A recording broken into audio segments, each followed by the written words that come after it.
In this tutorial, we'll guide you through training the adductors, particularly in the context of pubalgia. Initially, we'll use the K-bubble with the ball.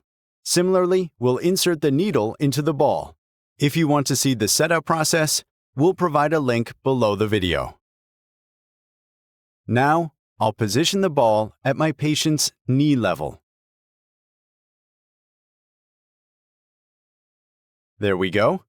Moving to the training section, I'll select the K-bubble, focusing on hip adduction, and opt for a repetition-based exercise. I'll instruct the patient to complete 3 sets of 5 repetitions, with a 5-second pause between each set. Enabling biofeedback, they can work in real time towards the target, release, and repeat cycle. With each contraction, you can observe the force rising on the tablet, striving to reach the set goal.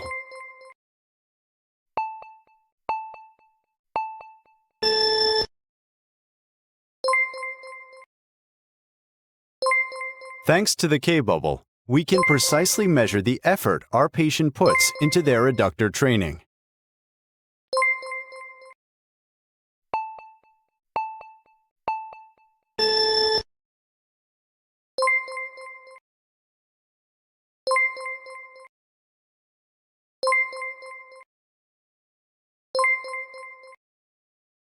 As usual, at the end, we have a summary of the session.